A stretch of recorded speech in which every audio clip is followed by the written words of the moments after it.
Welcome to the Quiet Impact Podcast, and this is where we nurture, inspire, equip, ignite, educate, and empower introverted leaders and business owners just like you who are making waves quietly and with impact.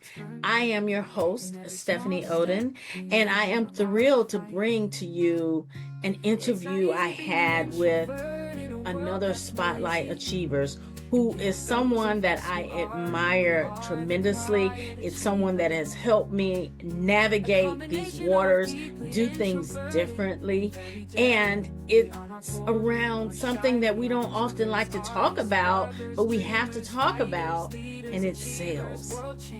How to be effective at sales. He is going to bring a perspective and nuggets that you may not have heard before. So you definitely want to get your notebook out so you can take some notes. As a matter of fact, you probably want to go ahead and save this episode now, because I know that it's going to be something for you that completely helps you shift the way you do things. So let's dig in, shall we?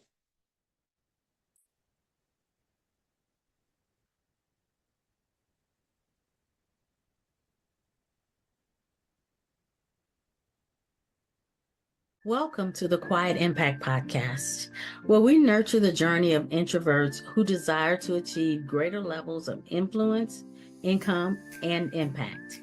The go-to podcast for introvert achievers just like you, seeking purpose-driven growth. I am your host, Stephanie Oden. Have you ever desired to have a mentor whisper success secrets into your ear? One with firsthand experience as a six-figure corporate leader, expertise in entrepreneurship, and is an introvert? Tune into each episode where we will provide valuable insights into how introverts can effectively navigate life with full-time jobs, pursue career success, and delve into entrepreneurship. We will explore various business and career topics related to self-discovery, achieving success, and finding joy in the journey. My guest and I share real-life experiences, strategies, tools, and resources that will encourage personal and professional growth, self-empowerment, and living an authentic, purposeful life. Let's get into today's episode.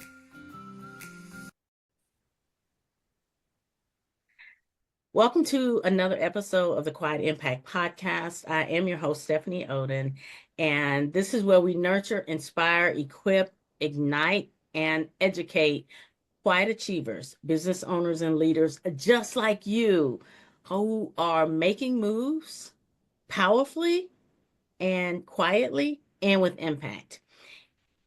We are not shy, timid, or needing to be fixed. We are an introvert, and that is our superpower. Introverted AFF. Absolutely fabulous and feisty. And today I am extremely honored, and forgive me if I'm a little bit over exuberant today, to have as my guest an amazing coach, mentor, friend, and colleague, Colin Yearwood. Stephanie, it's really good to be here. Thank you for inviting me to the Quiet Impact Podcast. Yes. Now, for those of you who don't know, I want you to take out a pen and paper, write this down. This is really important that you remember this. This is probably the most important part of the call. He is the Denzel of sales. Okay, I just want you to know that. All right. Little bit more about my guest today. He's helped coaches, consultants, entrepreneurs, and others make their first sales, hit five-figure months, and build businesses that they love without stress, without awkward scripts. I absolutely love that. Or feeling like they have to beg people or convince people to buy. And the results speak. With over 4 million in coaching sales and 3,000 plus sales and coaching conversations, he really is a master, okay? He's helped countless business owners build confidence, enroll clients, and grow thriving businesses. His clients get results fast. One entrepreneur he worked with went from struggling to having and closing consistently 4K coaching packages after 3 days of working with Colin. See why I say he's the Denzel. His mission is simple though. It's not overly complicated. And I know because I've worked with him and he's the real deal. His mission is simple to help those he serves turn their possibilities into realities while creating a positive ripple effect for themselves and for those that they impact. And that is, I would say, absolutely all of that is true. Now, Colin, I want to know some things about you that are not on the bio. One of the things that for about me that's not on the bio is that I'm originally from a country in South America, the only English speaking country in South America, and it's called Guyana. So that's a little trivia question there for you, and for you listening. But next time you have trivia, you can point it out. So that's something that's not on the bio. Something not on the bio, I love cooking. I love cooking, and I've been committed to a health and fitness journey over the last 14 years or so. And like everyone else, I have my ups and my downs, but I'm always back on track when it comes to that. So there's a little bit more about me outside of that. That's excellent. And it's good to always share with people that there is ups and downs, like with fitness and with business, because so much out there right now is it's done for you. It's quick. You just get it and you hit it and it's overnight. And that's not a reality. And most of us in the game know that. What are some key moments when you think, either professionally or personally or combination of both? What are some key moments that have led you to the point of where you are right now? Yeah, so I think for me, first, it goes back to my health and fitness journey that started in 2011. I had a huge transformation, not only when it comes to weight loss, but when it comes to my mindset and how I saw things after that transformation. The person I was in January 2011 would not have been on this podcast with you today. And I feel so grateful for that shift that I've made that year and that continue on. So that was one of the biggest catalysts for me to start to create and live into the person I am today.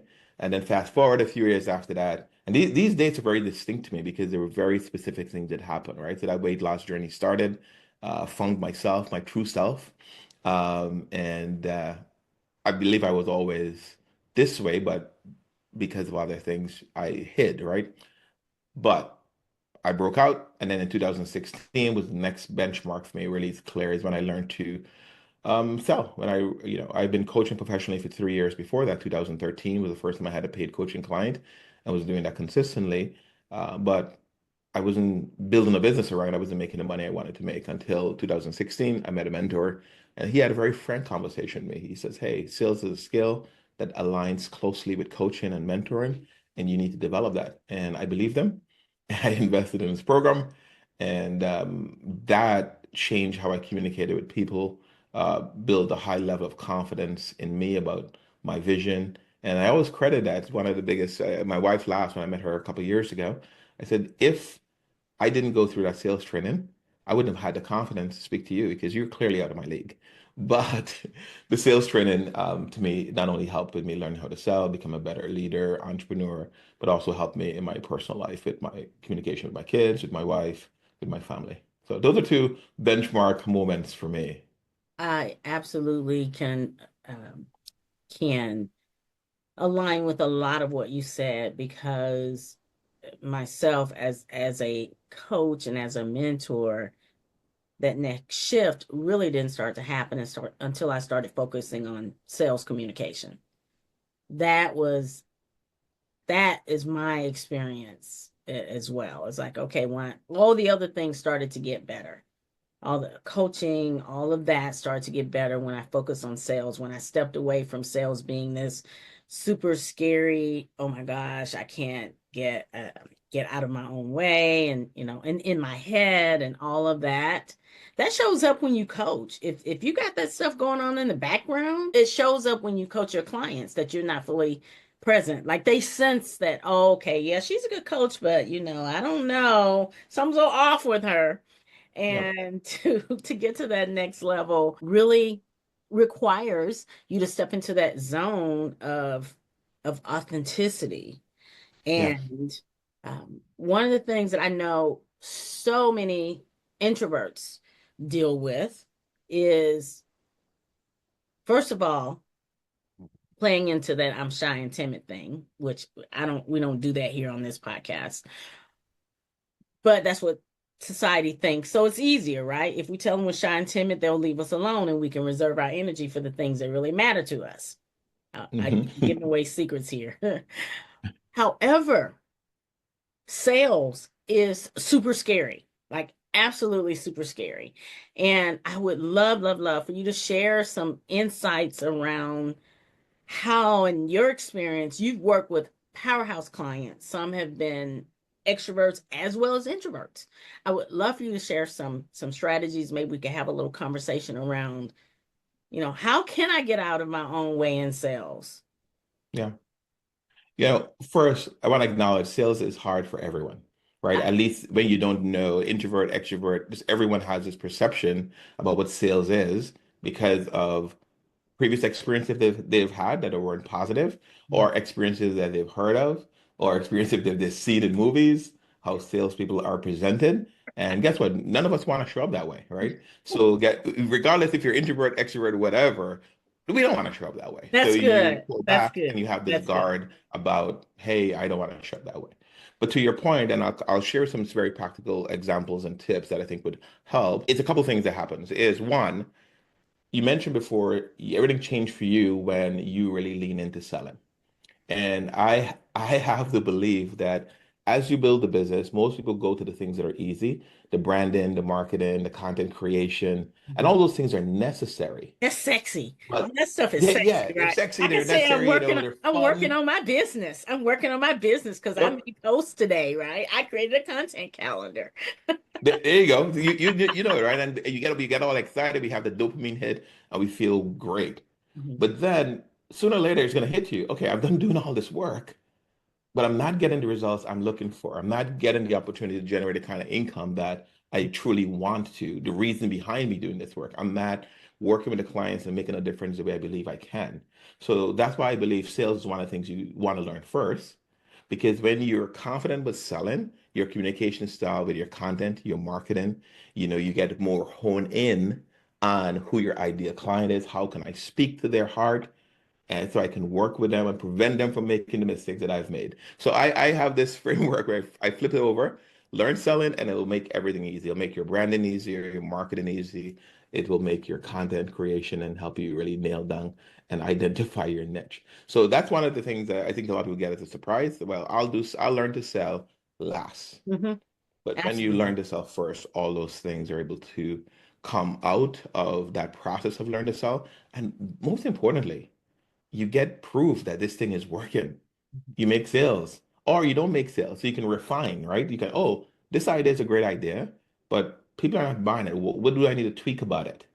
Right? Instead of doing it the opposite way, spending months, years building this beautiful brand, and then realize no one is buying, what do I need to tweak about it?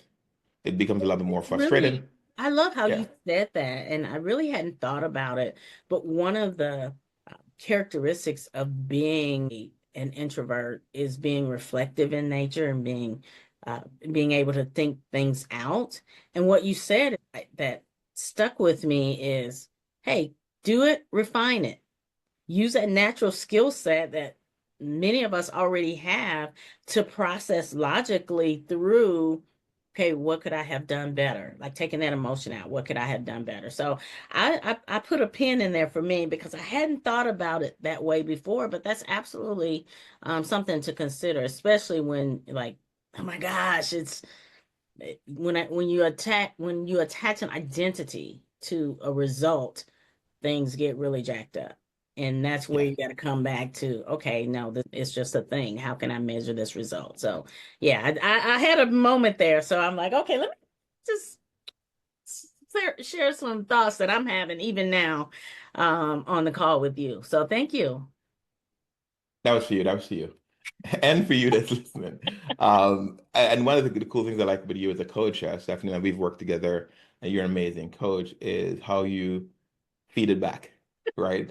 how you process as you feed it back, and that's really really powerful technique. So that's another tip people are getting. Hopefully, the coaches are leaning into, and just communication style. There's like it's when you really want to connect with someone, you acknowledge, you hear it, feed it back how you heard it, and they really dig in deep to you. And that, again, that's a sales something you do in sales, but that's something you do in every conversation that Mm. you have. So people feel heard, seen, and you have clarity, and you're both on the same page in that conversation. Yeah.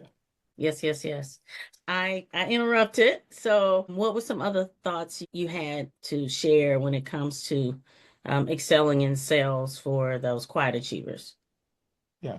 So to me, the way I look at selling is a personal development exercise. And when you are solid as who you are, selling becomes easy. So one of the things I always suggest is really start examining your self-belief. What do you believe about yourself? What do you believe about your offer? What do you believe about the results you can create for people? And be honest, what's those raw beliefs? Usually they sound like, this is not good enough. They're not going to get results. It's too expensive. Who's going to pay that much? And, some of the things I've heard, some of the things I've said too, right? I've Over the said years. them. I have said them. I have said them. Back in 2013, I like sharing this. It's my first coaching program I sold was $175 for 4 sessions. And it took me about 20 hours to deliver those 4 sessions because I was living in the DMV, the Washington, D.C., Virginia, Maryland area. I would drive about an hour away from my house to a Panera Bread close to where the client lived. And she met me there. She didn't have proper Wi-Fi or internet at her house. So she met me at this Panera Bread, and we spent about an hour, 2 hours because I wanted to over deliver. And then I drive back home another hour. So that's 4 hours. And we did this for four times, 4 sessions. Plus, in between during the week, she called me constantly, wanting more help. And guess what I did? I delivered, Over right? delivered. No, I over delivered, right? Over delivered. My belief at the time was, yeah, I really have to put in the work because she paid me $175. I better give her more that was my thing. This is not worth it if I don't do all of this. And over the years, I realized it was just a belief that I've had, and it's not true. Most clients, as coaches and consultants, and entrepreneurs, if you look at it, most people don't need more of your time. They need more clarity through whatever you're offering. And the more clear they are, whatever you're offering, they're able to execute and use it faster. So the first thing I always tell people is look at the beliefs. What are your beliefs? Let's get raw. What is the truth? Write it down exactly how you say to yourself when no one is listening, Mhm. only you. Just Mhm. imagine the things that we say to ourselves. So that's the first part, right? When you examine those beliefs, reframe them. A question I ask, is this true?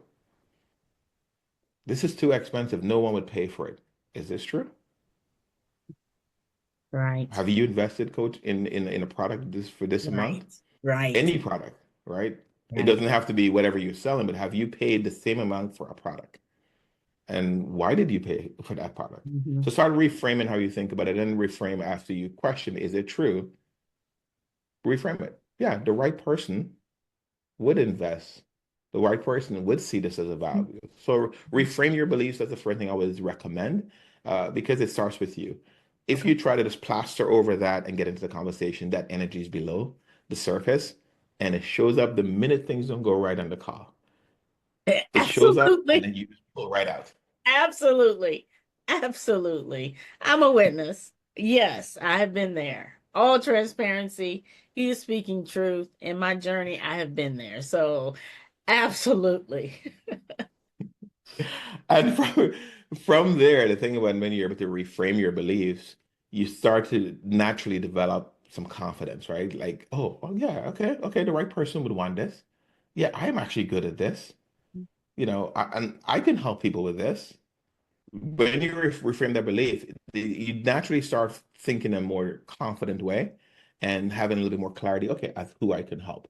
From there, it's going a little bit more. Again, it's about you. It's second thing I would recommend is cultivating positive expectations. Okay, now I'm really intrigued. I don't know if I missed this one, but I'm really leaning into this one. This is good. So many times, if you're hesitant about selling, usually all the negative comes to mind. The first thing a lot of people will reach out to me, the one thing they want to know, hey, how do I handle all these objections? Whoa, take it easy, partner. Take it easy. Let's cultivate some positive expectations. What if you do a call and there's no objections? Mm, Right? So let's have a positive mindset as to what could work out best. hmm. Not only when you're in sales conversations, when you're doing outreach, when you're in a networking event, when you're prospecting. Hey, what's gonna happen? What's the best case scenario? Hmm. Right? That's true. Have that positive expectation. And also from both sides, right? How would I feel if this go perfectly well? Right, And how will that person feel if I'm a blessing for them today? right, right. So that's one of the things I always talk about because most people really focus on the negative. Oh, they don't want to hear from me. Mm. Uh, they're not responding to me because they're ignoring me. They think I'm going to be salesy, and they start building that up, right? So I have positive expectations. One part of that is finding something to like about that person, Okay. right? Finding something to like. Whoever's on the sales call with you, or whoever you're prospecting, or whoever you want to meet at a networking event, or whoever you thought about reaching out to, Mhm. what is something you like about them? And let's focus on that, right? Look for something you like about that person and create a positive bias because it lets you change your tone, it changes your body language, your voice, you're all a lot more excited. Let's do this. So to me, that's the second thing. Create positive, Okay, that's good. cultivate, and you can create a positive experience and positive expectations of how you want it to come out. Now, does it work out that way all the time? Of course not. But again, you're building that muscle. If it doesn't work out the way you envision it, because you're building that muscle, you don't fall so far back. You're able to Yes. rebound a lot quicker. Yes. Versus if you think everything is going to go wrong and it goes wrong, it You goes way worse wrong. in It your goes mind. way wrong. And I like that duality. If we're going to think what if negatively, why not put up the opposite possibility? What if it goes better than I thought? What if we connect? What if, if we're going to think negative, create that other side as well until we really build that muscle, like you said, of cultivating the positive first. What if this is the most amazing conversation or I've met the most amazing person of my day? Then that energy does show up on the call and in the conversation. Yeah. I had an experience recently, and I think a lot of people have this, why people don't follow up is because of stories we tell ourselves. Oh, I don't want to bug them. I don't want to think I'm a pest. I don't want to seem desperate. And of course, you don't want to seem desperate, but people have busy lives. So Mhm. when you're making those stories, you're missing opportunities to help them. I got an introduction to someone recently, and we did an email exchange. The person didn't respond to me. So maybe a week later, I respond. I said, "Hey, just bumping this to the top. It may have gotten lost in your email." Guess what? It did get lost in his email. If I created this story, he was ignoring me. He didn't want, no, I'm too good to follow up. We would never have an amazing connection, right? So give your prospects, give your potential clients, give the people in your network the benefit of the doubt that life is happening on their end and things are not going in their favor right now. So give them a nudge. So that's part of cultivating that positive expectation when it comes to it. For me, operating from that point of view, you create more possibilities and you Okay. build that stronger level of confidence and belief in you, not only in a sales setting, but you as a person, caring, empathetic, and I just wanted to be good to people. Okay. It's good. It's good. I like those. What has been something that, if you think about some of your favorite clients that have been introverts, what have been some areas where you've seen they just didn't quite grasp that whole belief thing? Like, where would you start, right? You gave us three amazing things, but sometimes it's difficult to start as you've been in that box so long. Can you share some things that you've kind of helped some of those? You've worked with some strong personalities and some of the things that you really kind of helped them that step one, like literally do this today, right now, make it a point of doing it. What would you share? So what I find that introverts thrive on having structure and a process. Mm. So, yes, sometimes you want to talk about, hey, let's focus on your beliefs and let's cultivate a positive expectations. And like, nah, what is the process to this first? How are we gonna do this? Well, tell me how you're gonna do this. And I totally Why get it. are you talking about me right now? That's all I want to know is why is that I wasn't gonna mirror mention your name, but why is that mirror showing up right now? That's all I want. since you outed yourself. By the way, you've been one of my favorite clients to work with, not only because of how you show up and you serve people, but how you're committed to learning and doing, right? There's no more joy that I find than when I help someone with a process or help someone overcome a challenge and then they get back to me and say, hey, I'm doing this thing versus they get out the phone, I'll do it, and then you reach out to them a couple of weeks later. No, I haven't done it as yet. So you've been an implementer, and I really appreciate and admire that about you, how you implement. And part of the process with you is like knowing what is the process I'm going to implement first, Hmm. and then we can go backwards and okay, what are the beliefs and thoughts that are preventing you from implementing this process? That's So good. it's getting buy-in on that structure. So it's having a process, having a structure, right? Right. And then even having a script. It can have some frameworks on how to reach out to people, how to how to connect, how to build conversations, how to invite into sales calls or discovery calls, how to get curious about them and offer what you're selling. Let's have a framework of doing that. And when you have that framework, it creates a little bit, okay, I know how to operate now. I have the structure. Why will I not operate? And then we can go back to beliefs, we can go back to cultivating positive expectations, and then we can move forward, That's get powerful. that cycle going. That is absolutely powerful.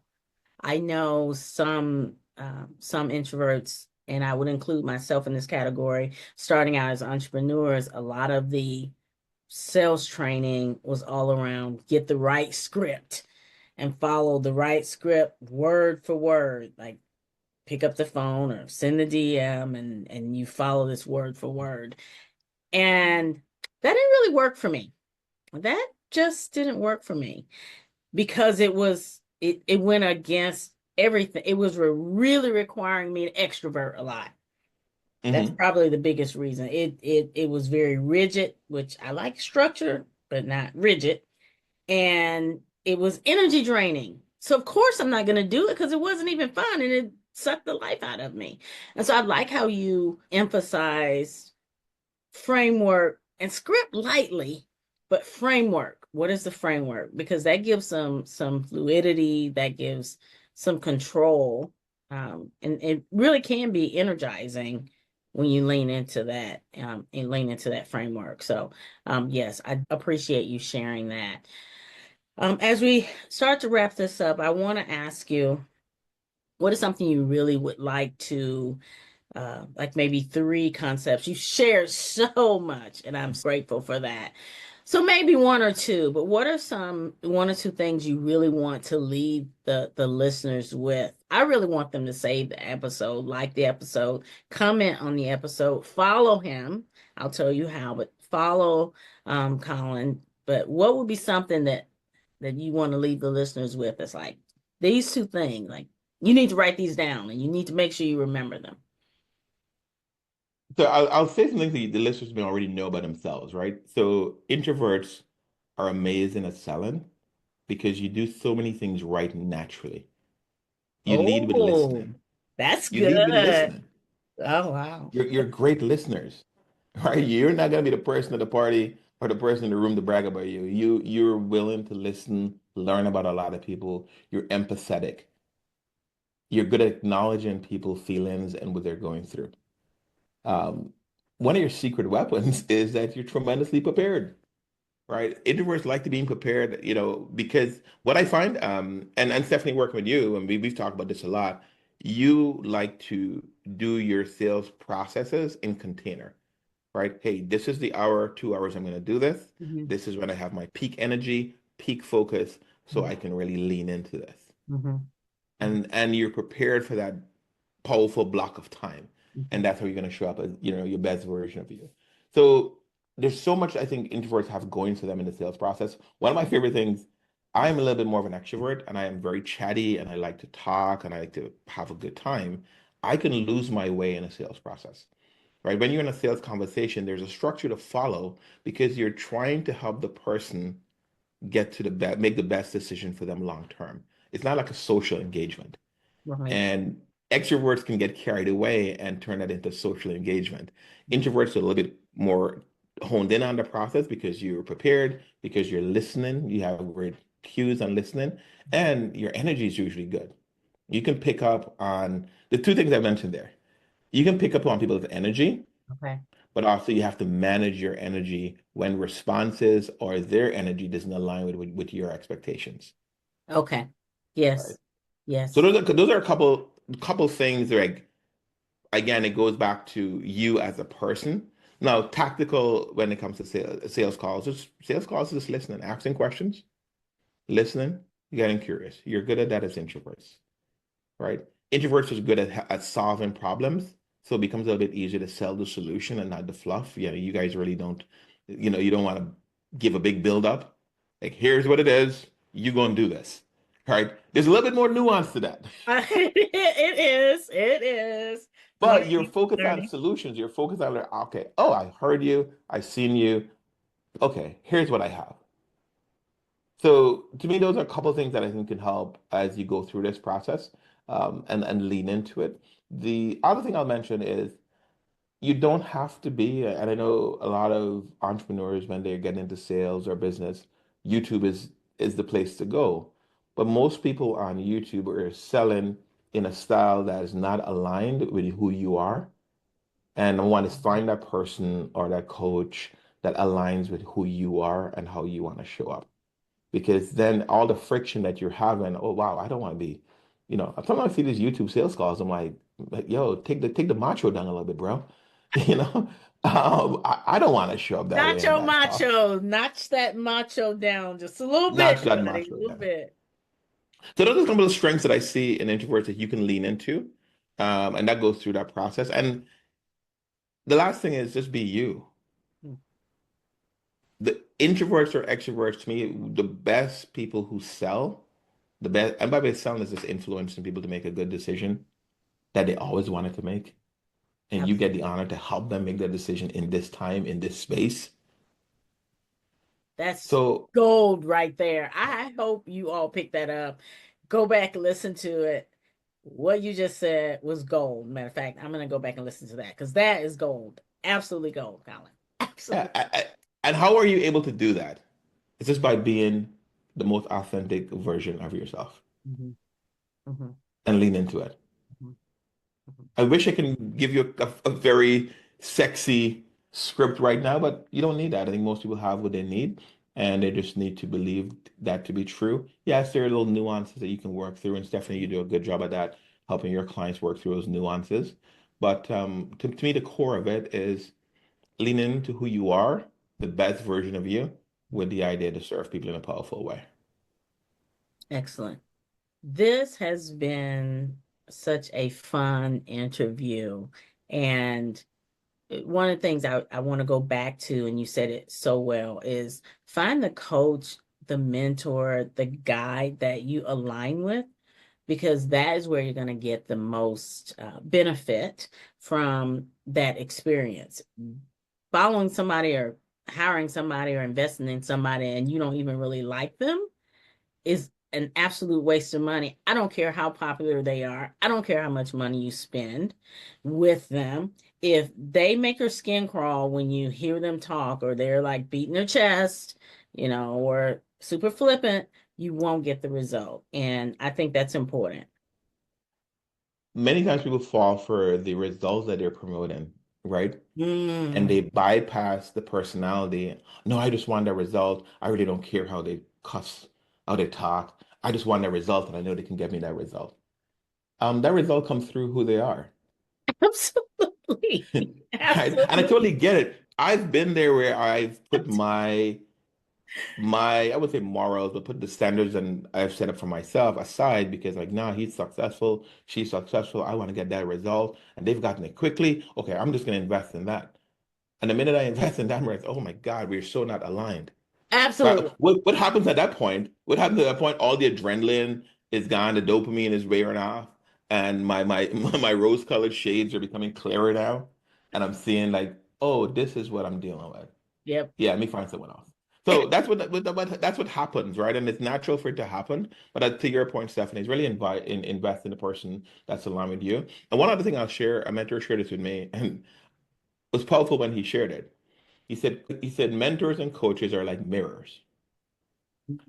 If you look at your car have three mirrors, and each mirror gives you a different viewpoint of the same surroundings. Wow. So sometimes you may need more than one mentor at a time to give you another view, right? It's not, okay, this person is going to help me see all the way around the car, Mm-hmm. but this person helped me see my rear view mirror. This Mm-hmm. person will help me see straight ahead, Mm-hmm. right? So is having the right person to deal with the right situation, something that combination could be powerful. Because I've seen people say, oh no, I'm already working with a coach. I don't need any more help, which is okay. But also to sometimes you may need specialized help Mm-hmm. in certain areas. At times I've worked with coach to deal with certain things I was going through, like with my emotions and things like that. And at the same time I was working with a business coach Mm-hmm. because they're looking at the future. The other coach I'm working with, they're looking at the present. Mm-hmm. Who am I? How am I showing up? So there's little nuances to it. I just wanted to share that. Yeah, that's good because that is absolutely true. I have somebody my mind and my sales and my business. I actually extract out the sales from business just because I really want to get good at my sales communication. So really been focused on that these past couple of years. All right, this has been great. How can I get in touch with you? I know I'm going to drop it in the comments, but would you just go ahead and share with them the best way to get in touch with you? So the best way to get in touch with me is going to colinyearwood.com, Colin, Colin with one L, Yearwood, YEARWOOD.com. There you'll learn more about me. And then in the contact section, you'll see all my socials.